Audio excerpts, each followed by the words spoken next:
Apabila kamu melihat Yerusalem dikepung oleh tentara-tentara, ketahuilah bahwa keruntuhannya sudah dekat. Setelah sampai di tanah yang dijanjikan Allah, hidup makmur sentosa, Israel jatuh kembali ke dalam dosa. Kali ini dosa yang dilakukan oleh dua anak yang dikasihinya, Daud dan Salomo. Nanti kamu akan lihat, sedih dan murka Allah bercampur jadi satu. Dosa Daud dan Salomo inilah yang membuat kerajaan Israel terbagi dua, dibuang ke Babel selama 70 tahun. Kedepannya bahkan Allah mengizinkan 6 juta orang Yahudi tewas di tangan kekejaman Nazi. Allah menghukum mereka, tapi sejarah ribuan tahun membuktikan setiap hukuman yang datang kepada mereka, janji Allah yang satu ini selalu menyertai mereka. Oleh keturunanmu lah semua bangsa di bumi ini akan mendapat berkat karena engkau mendengarkan firman-Ku. Siapa bisa membantah kebenaran firman Allah ini? Perusahaan raksasa teknologi kebanyakan dimiliki oleh orang Yahudi. Beberapa contoh saja: Facebook, Google, Microsoft. Teramat banyak lagi untuk disebutkan. Bukankah perusahaan-perusahaan Yahudi itu telah memberkati jutaan manusia di dunia, memberkati anak istri mereka? Bagaimana kita bisa membantah firman Allah ini? Ayat inilah yang disebut sebagai perjanjian Allah dengan Abraham, dikenal dengan istilah God's Covenant di Kejadian 12 ayat 1-3. Kemudian Allah bahkan mengulangi janjinya untuk mengokohkan janji itu. Oleh keturunanmu lah semua bangsa di bumi akan mendapat berkat karena engkau mendengarkan firman-Ku. Israel, mereka adalah anak, bangsa pilihan Allah, imamat rajani. Allah membuat perjanjian kudus dengan Abraham mengangkat mereka sebagai anak. Tetapi kasih dan keadilan Allah tetap berjalan seirama. Israel berbuat dosa, Israel dihukum. Inilah kisah dibalik kenapa Israel masih terus berperang sampai hari ini. Jika kamu harus menanggung ganjaran, Allah memperlakukan kamu seperti anak. Di manakah terdapat anak yang tidak dihajar oleh ayahnya? Perang di Israel adalah rentetan bagian dari hukuman Allah akibat dosa Daud dan Salomo. Tentunya tentang pemicu peperangan itu bisa disebabkan berbagai faktor. Kita tidak perlu membahas itu, tapi kita mendalami apa yang menjadi penyebab awal kenapa Israel masih terus berperang sampai hari ini. Saat Daud dan Salomo memerintah, mereka sudah hidup makmur di tanah perjanjian yang telah diberikan Allah kepada mereka. Sampai Daud lengah, dosa datang menggoda, Daud terjatuh. Bukan karena angin topan, tapi terjatuh karena angin sepoi-sepoi sore hari. Iblis menjatuhkan Daud lewat jurus pandangan mata. Nabi Nathan diutus Tuhan untuk berbicara kepada Daud. Mengapa engkau menghina Tuhan dengan melakukan apa yang jahat di matanya? Uria orang Het itu kau biarkan ditewaskan dengan pedang. Istrinya kau ambil menjadi istrimu, dan dia sendiri telah kau biarkan dibunuh oleh pedang Bani Amon.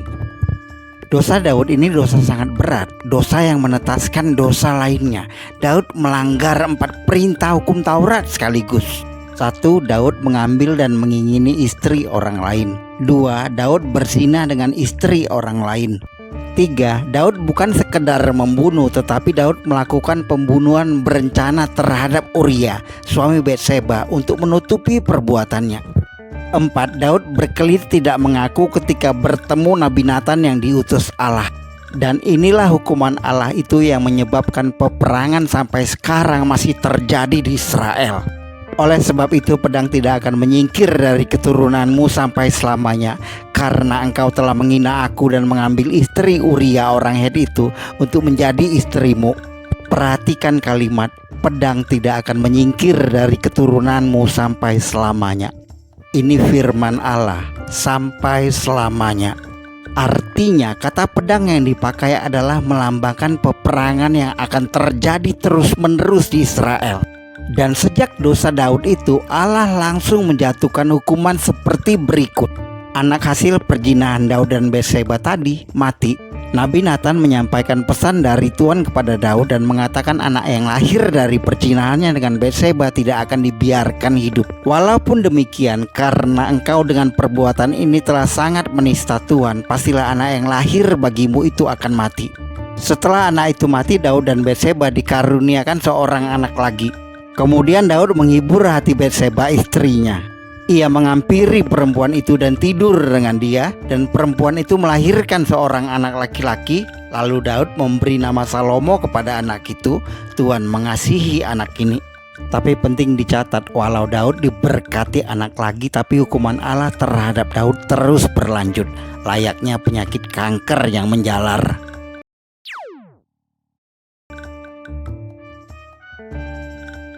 Amnon memperkosa saudarinya Tamar. Amnon anak Daud dari istrinya Ahinoam memperkosa Tamar. Tamar adalah anak Daud dari istrinya Maakah. Nah, kakak kandung Tamar adalah Absalom. Absalom membunuh Amnon, saudaranya. Atas pemerkosaan Amnon terhadap Tamar adiknya, Absalom menyimpan dendam membara kepada Amnon dan mengatur rencana untuk membunuh Amnon. Pada suatu acara yang diadakan Absalom, Amnon diundang dan dibunuh Absalom di acara tersebut. Dia kemudian melarikan diri. Absalom memperkosa istri-istri Daud. Di saat Absalom kembali ke Yerusalem, dia malah mempersiapkan kudeta untuk merebut kekuasaan Daud ayahnya. Kali ini malah gantian Daud yang melarikan diri dari anaknya. Disinilah Daud memperlihatkan hati seorang bapa. Inilah hukuman Allah kepada Daud tentang bagaimana istri-istri Daud akan diperkosa. Beginilah firman Tuhan, bahwasanya malapetaka akan kutimpakan ke atasmu yang datang dari kaum keluargamu sendiri. Aku akan mengambil istri-istrimu di depan matamu dan memberikannya kepada orang lain. Orang itu akan tidur dengan istri-istrimu di siang hari. Sebab engkau telah melakukannya secara tersembunyi, tetapi aku akan melakukan hal itu di depan seluruh Israel secara terang-terangan. Hukuman Allah ini kepada Daud terjadi dan dilakukan anak kesayangannya sendiri, Absalom. Maka dibentangkanlah kemah bagi Absalom di atas rotoh. Lalu Absalom menghampiri gundik-gundik ayahnya di depan mata seluruh Israel. Hukuman Allah berlanjut ke Salomo, penerus tahta Daud. Hukuman dosa Daud tetap mengikuti. Salomo jatuh ke dalam dosa. Allah sudah melarang Israel untuk tidak bergaul dengan wanita-wanita asing. Tapi Salomo malah memiliki 1000 wanita asing. Mereka semua menarik Salomo menjauh dari Allah dan menyembah Allah-Allah mereka. Salomo menyembah Asitoret, dewi bangsa Sidon, dan juga Molok, dewa yang memuakkan yang disembah bangsa Amon. Kejatuhan Salomo ke dalam dosa ini tidak terlepas dari hukuman Allah akibat dosa Daud tadi. Disinilah yang disebut dosa keturunan. Dosa menjalar layaknya penyakit kanker menggerogoti seluruh tubuh. Sebab itu Tuhan menunjukkan murkanya kepada Salomo, sebab hatinya telah menyimpang daripada Tuhan Allah Israel yang telah 2 kali menampakkan diri kepadanya. Inilah firman Tuhan yang menjadi hukuman kepada Salomo.